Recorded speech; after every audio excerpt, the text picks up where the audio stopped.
How's it going? GEAUXIN. How's it going?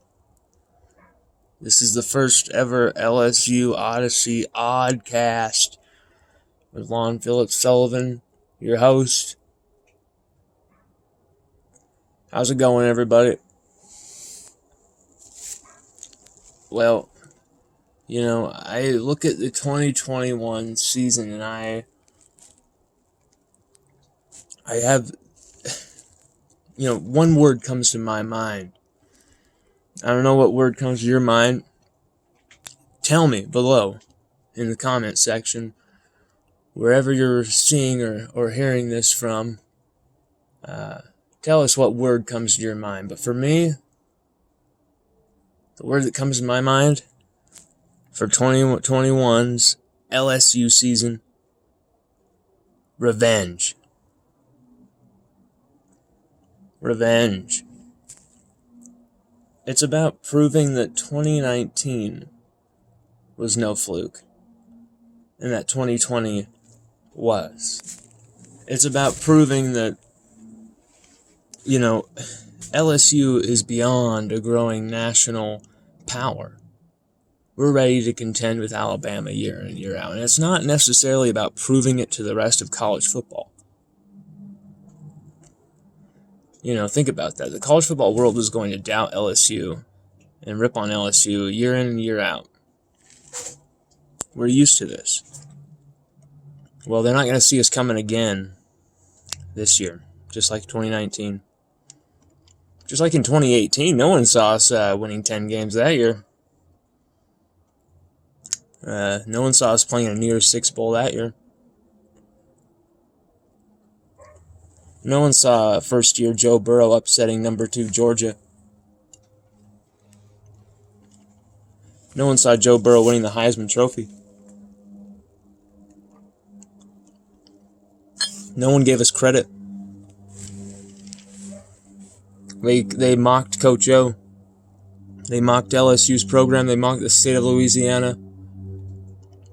And you know what they got in return? A big kick in the ass. Almost 22 players picked in the NFL, not picked in the NFL draft, but 14 selected in the NFL draft. Almost 22 players making the NFL teams from 2019 class alone. Numerous 5-star recruits coming to LSU.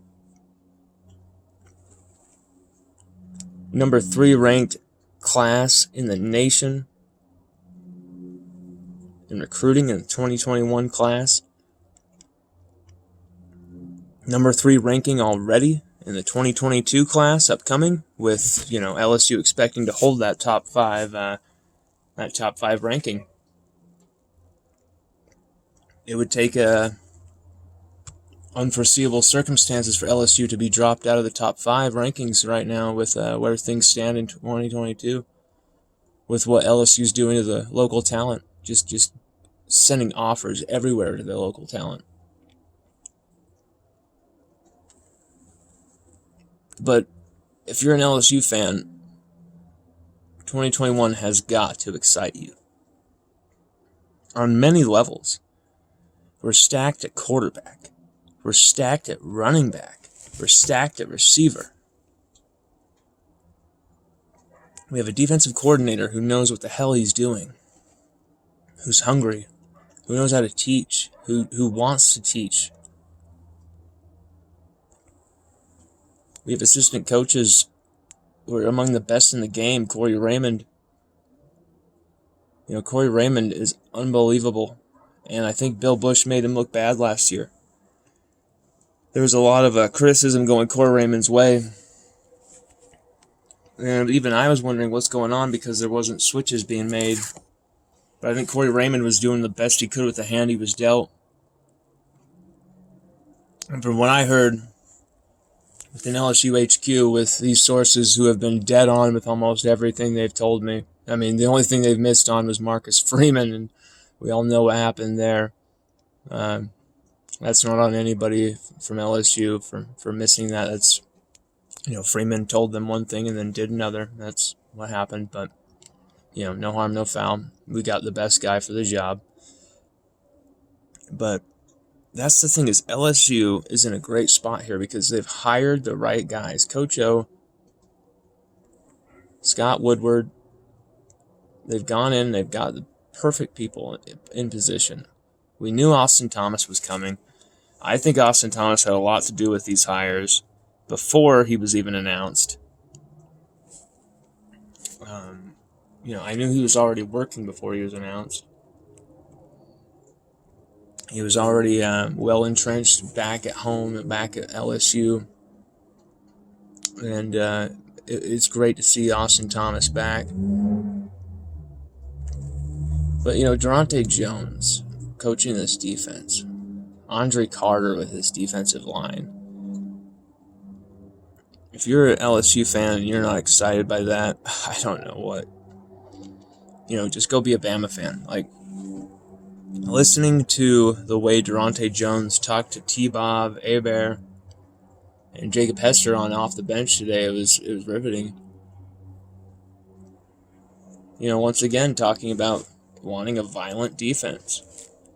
Talking about, how he's going to be covering all these teaching styles that, some of these defensive coordinators don't think about. If some players learn hands-on, if some players learn in the classroom, if some players learn from just, hey, back in the day when our guys did this, we did that, just covering every avenue, every format of ways that you could coach and teach players how to play awesome defensive football. And I think the players are responding to that. You already heard that Derek Stingley Jr. big time invested in this. You heard that Eli Ricks, he's staying. He loves what's going on with Durante Jones. LSU Odyssey reported, Sage Ryan was telling me that Durante Jones contacted him. He's not even an early enrollee, but he's coming in, coming in the summer, and he called Sage Ryan, and Sage said everything went awesome, and he finds Durante to be really down to earth. So that's the thing here that LSU is working on. I think it's going to pay huge dividends.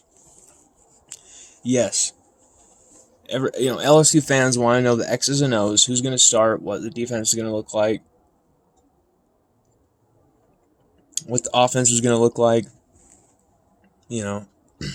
But here's the thing right now, LSU, they're working on that, but they're also working on relationships, chemistry. They're working on trust. They're working on the humanity of the team. And that's where we failed in 2020. And Coach O knows it. Coach O is trying to make sure that this team doesn't get left behind. The talent here is unbelievable. We have the number one defensive line in the country. Just look at that defensive line. There are any number of combinations you could use to destroy an offensive line with those guys. And Andre Carter, he's going to call upon every one of those combinations. We're going to use our depth this year. That's the thing. There's no favorites coming in here. There's guys who, are going to start. Eli Ricks is going to be out there. Derek Stingley is going to be out there. But as far as safety position, who's going to be out there at safety? That's the big question for LSU. Is it Mo Hampton? Is Mo Hampton going to rebound from 2020 with a brilliant season just like 2019?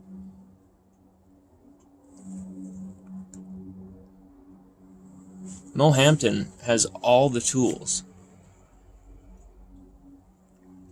Mo Hampton is a special athlete. Really, really just fantastic in run coverage and pass coverage. This year he was put in the worst positions possible by Bill Bush and Bill Pelini, and I feel like the coaching let him and Todd Harris down. Todd Harris, he forced 3 turnovers last year, 2 interceptions, a forced fumble. Could he be starting at free safety? Who's going to be that strong safety?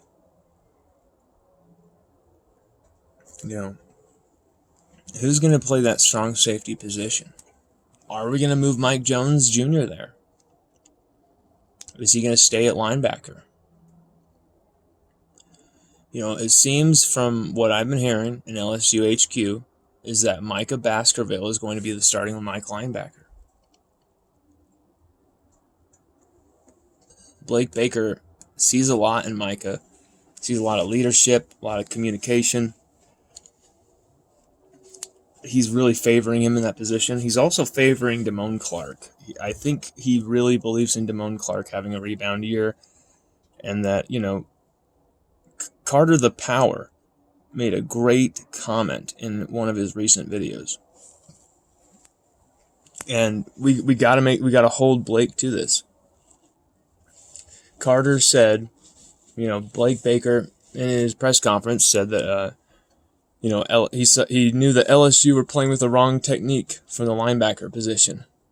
So, as Carter said, it is really up to, Blake Baker now to prove that he knows what that right technique is. If he says that, they're playing with the wrong technique, well, he's got to show what that right technique is, You can't set yourself up right there more for being on the hot seat for success than that comment. So good on Carter for calling him on that, because I think that's the problem with some of these guys. It's just little missed assignments that became huge, big plays against these SEC offenses. And let's face it, playing with that 4-3 base, you're going to get destroyed by a lot of these spread attacks.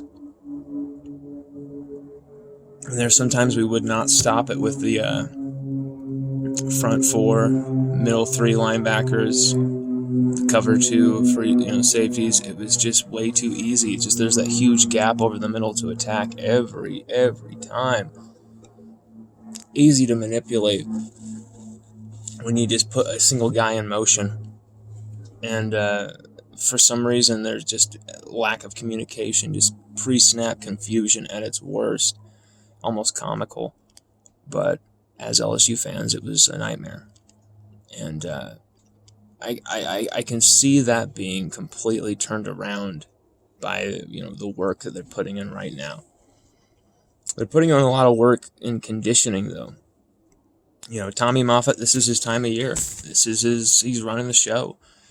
He's putting them through the paces with the off-season program, the conditioning program, and it's really, really tough for all these freshmen. Their first time in there, for some of these out-of-shape upperclassmen, it's brutal. It's a brutal grind, but this is what LSU missed out on last year.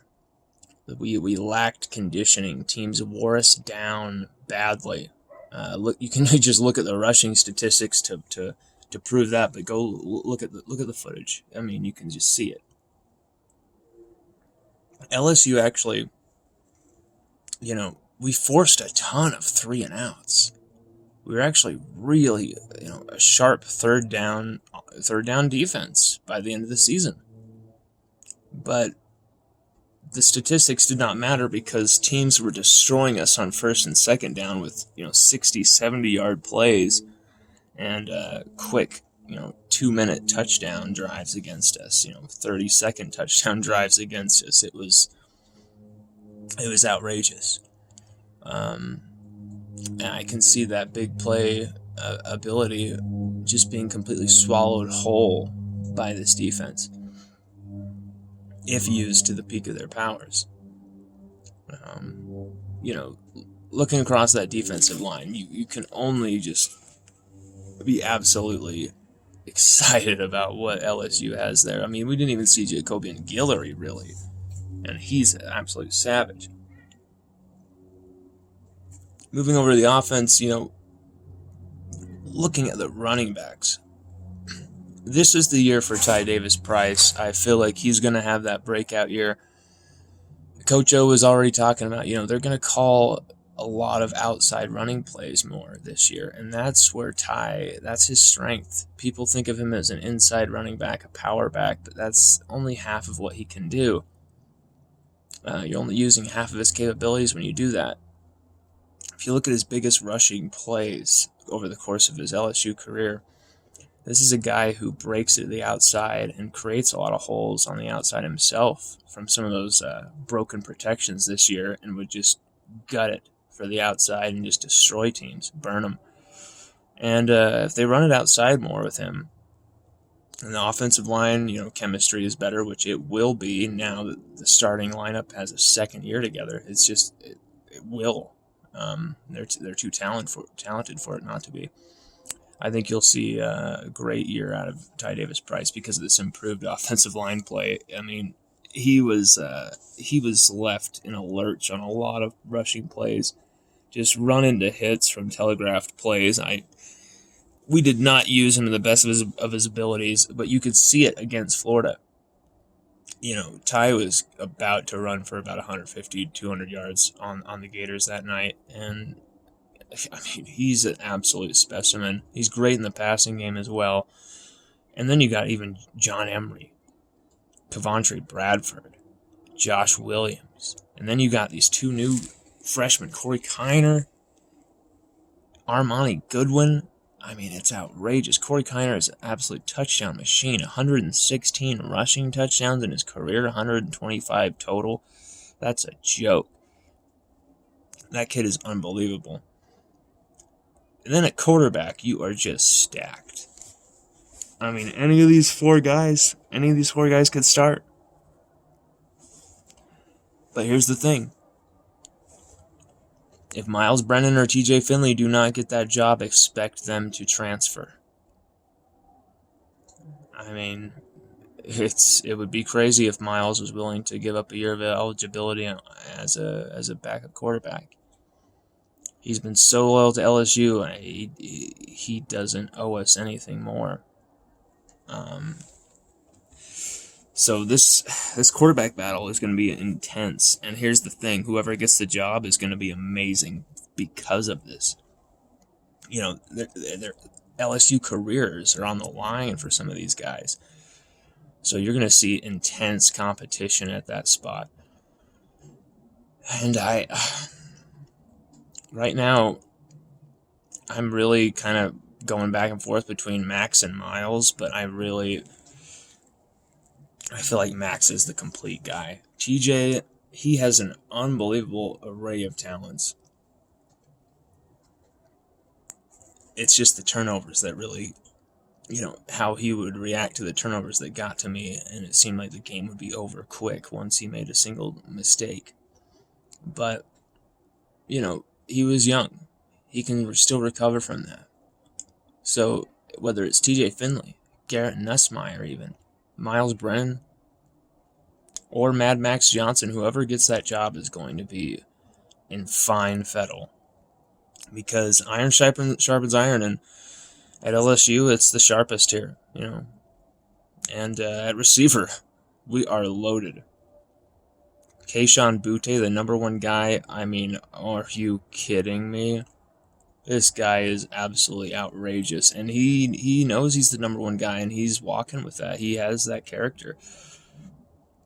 Behind him, it's who is going to be that number two guy? It could be any number of the freshmen. It could be any number of, Trey Palmer, Dre Jenkins, Coy Moore. Are they going to have those breakout years? Is Trey Palmer going to really explode this year? That's the thing. There's so many questions there, but there's lots of possibilities. So you've got a lot of questions in these positions. Safety, receiver, quarterback. Who's going to start? It's up in the air. But at the same time, it's don't be upset. I know we have our favorite guys, but whoever starts in those spots will be the best guy for that job, and he will have won that spot through unbelievable competition.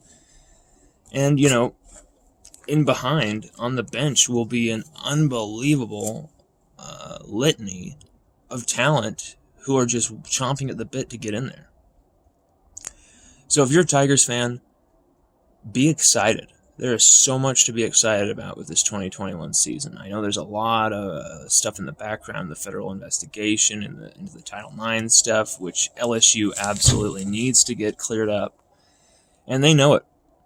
and they're working to figure that out and get that cleared up, and get those who are responsible to justice. And it seems like LSU is in a great spot here, where the vibe is right, the mood is good.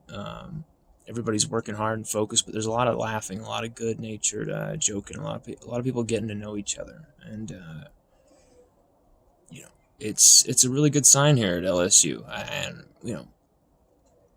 in closing, I just want to say, everybody who's in Louisiana, Texas, everybody who's in the Midwest who's been affected by this freeze, we're with you. This has been nasty, and it is the last thing we need. But you know what? We're gonna get through it. I can see the light at the end of the tunnel. It's a nasty, brutal cold. I mean, it's really bad for that climate. But I really think there's going to be help coming soon. We're with you, and we love you. And the great state of Louisiana always pulls through.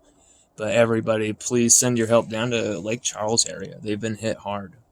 And, as my friend Peggy said, it's not the time for the blame game. It's just time to help people. And so, everybody, we're all in together on this. And LSU fans, go Tigers.